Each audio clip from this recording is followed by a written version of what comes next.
What's up, tribe? Thank you for being here and welcome to my channel. Today's post is titled Egoism and Egocentrism, and as it's a dialogue between Matias and his higher self, I'll be referring to Matias as me and to his higher self as I am. Me. The solar plexus is defined by emotions, but above all, by emotional ties, the interconnections that a being has in relation to others.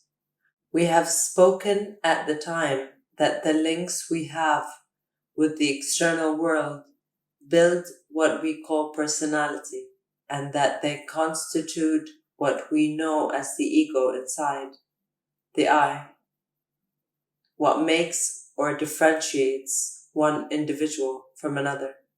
We described at the time what are the aspects of the ego, but I wonder now, if the emotional ties are those that generate the personality that nourishes the ego, then is the ego a construction of the soul? I am.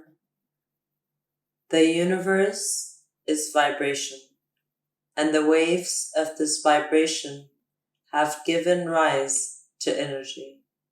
Therefore, from the point of view of what has already been created, we could say that the universe is energy. Everything is interconnected by energy links between everything, because everything is energy. We call these interconnections positive and negative energy magnetic bonds, but they are both energy after all. In other words, there are no energy links, but the same energy interacting with its aspects. Do you understand the difference?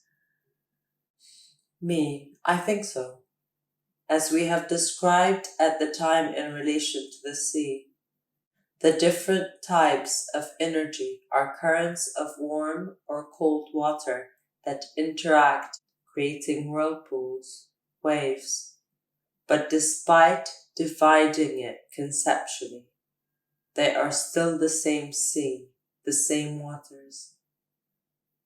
I am exactly. It is the same water manifesting different aspects of itself, which interact to generate movement.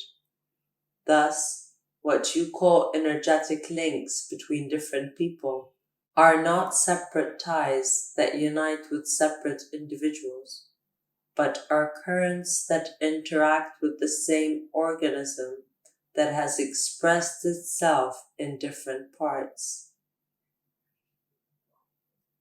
Like your own body having different organs that interact with each other. The key that each organ, muscle, nerve, everything that is in you works harmoniously, is not in teamwork, but in the notion that they are all one, you. Each cell that has divided in your body does not interpret the other as a different one, but as an extension of itself. This allows them to interact without difficulty with each other. Therefore, it is not necessary for the heart to agree on the glass to purge the blood, or for the brain to meet with the intestine to tell it what it needs. The interconnectivity of all makes everyone know what is necessary for the whole. Since they function as a unit, the concept of links between people is the same. Each person is a cell in a unique body called humanity, and they interact with each other by nature. They are called to exchange data to expand, either biologically, emotionally, or intellectually. However, with the perception that the aspects of a being are rather the things that separate beings. Humanity has created the concept of emotional ties to understand the organic interaction of groups. Thus, each human cell develops a specific tool to carry out this interaction, in the same way that the proteins and enzymes of a cell are specified in specific tasks. We call that personality, and the set of all these attributes of a cell is known as the ego. Me. We speak that the ego is not something bad, but precisely the construction of attributes that allow an individual to interact with other beings around him, as a kind of armor that separates us from others, consolidating who we are in a concrete time and space. Thus, the ego is understood as a mechanism of relationship and self-reference. However, ego concepts can be taken negatively.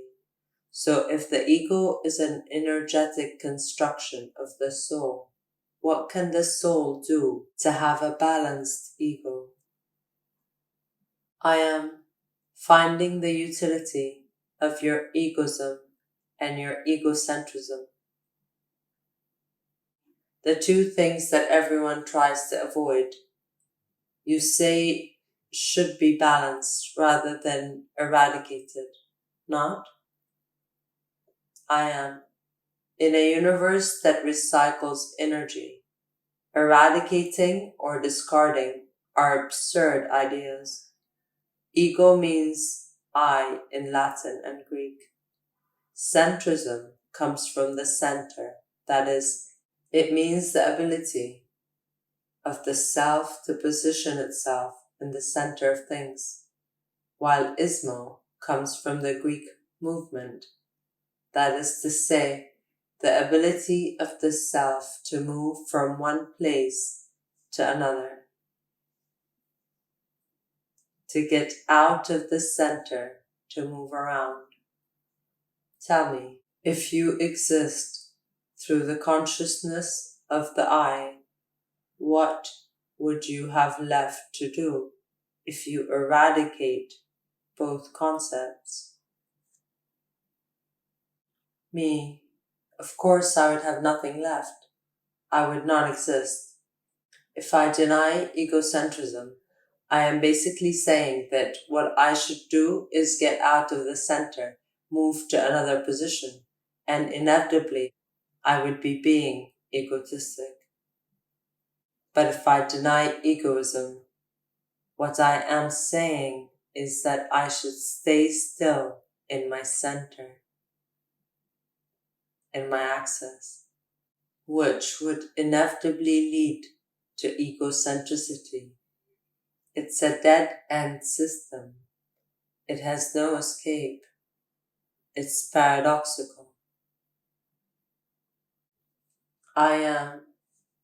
What a trap, not?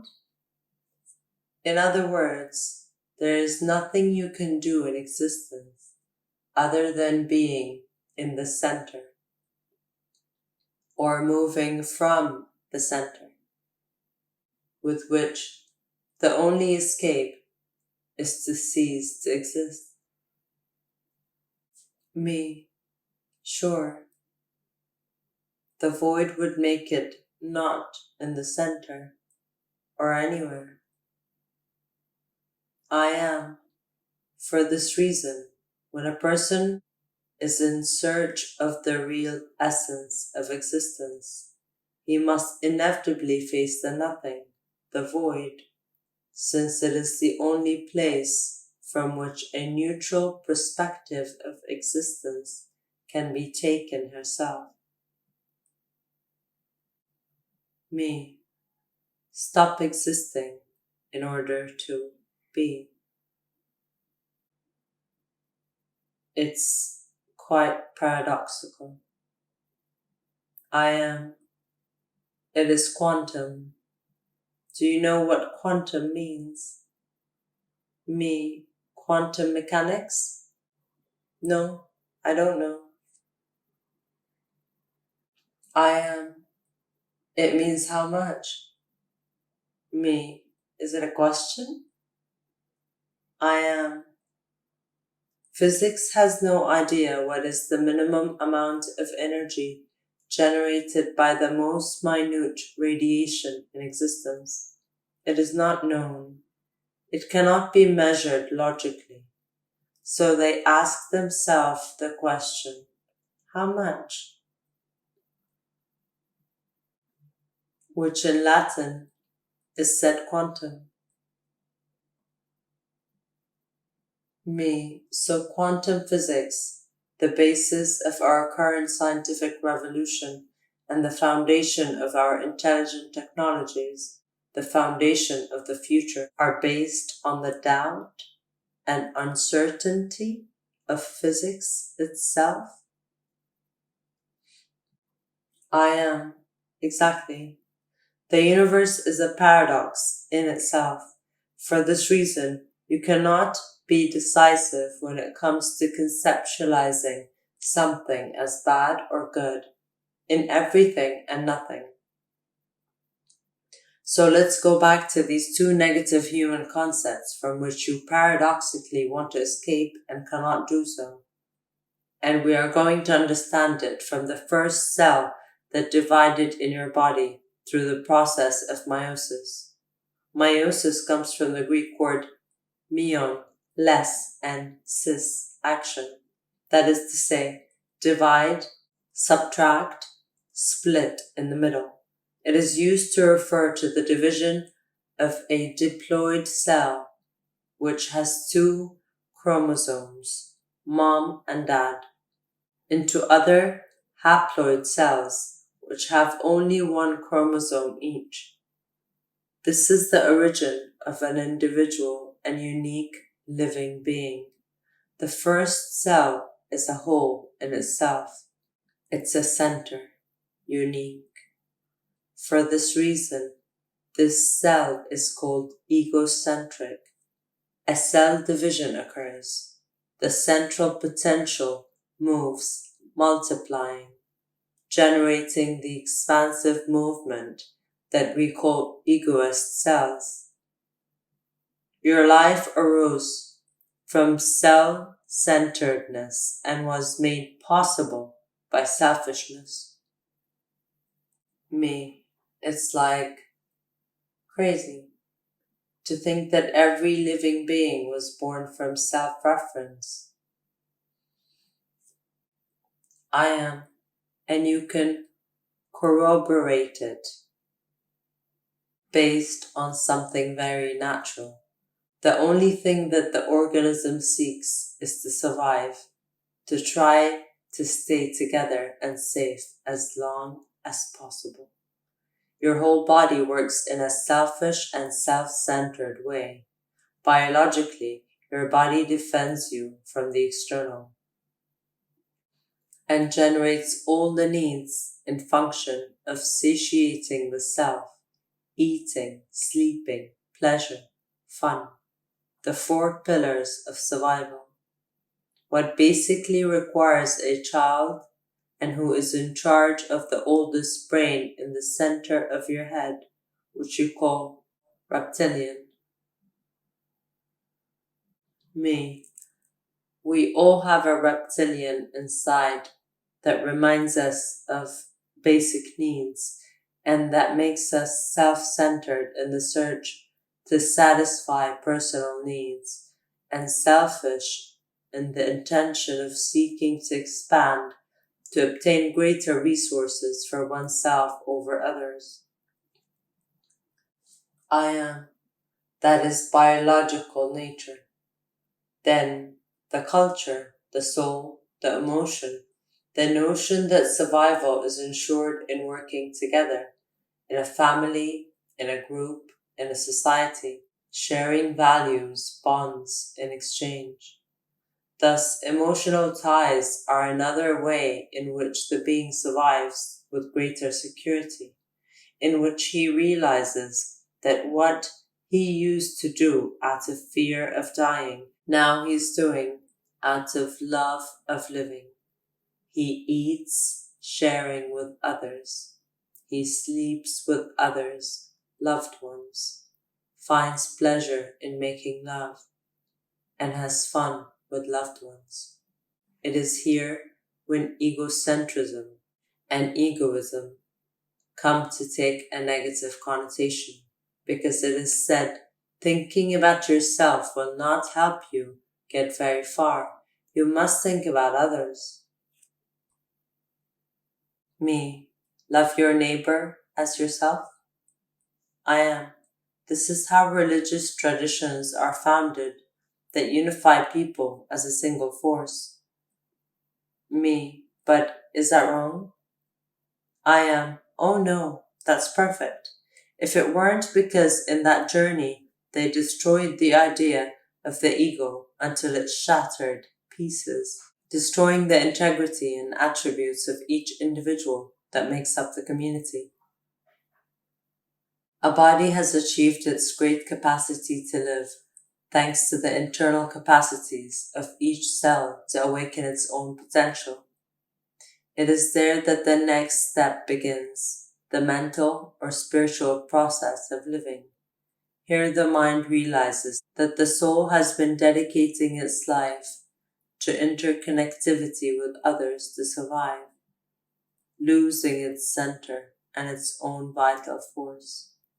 Thus, the path of return to the center begins, the search for the axis of being, meditation, self-reference, this time with greater awareness, not from the basic reptilian needs, nor from the need to belong to the endocrine system, but from the capacity of gray matter to see neutrality, to rationalize the individual within the group, and to decorate it philosophically.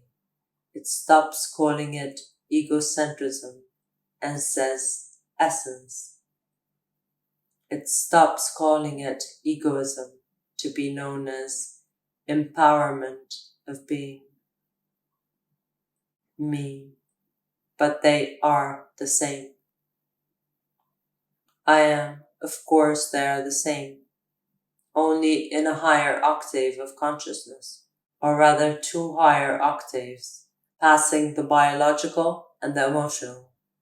There he meets the spirit and recognizes egoism as the pronoun I and egocentrism as the verb I am.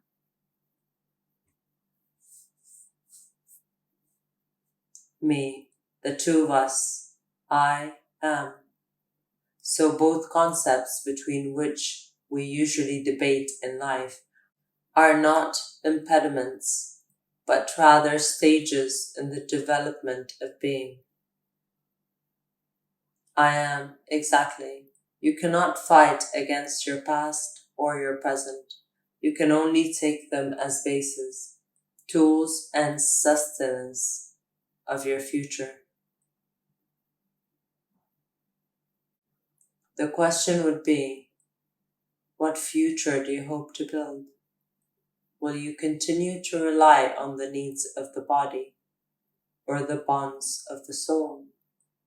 Or will you go further and use those needs and links as tools for awareness of your spirit? Me, we are here for consciousness, right? I am. Then return to the center. And when you have relocated in it, in the essence of yourself, expand it to the world in your spiral movement. Thus, from consciousness, you will free yourself from the heavy preconceptions of your ego to convert them into the qualities of your being. Me. I am center.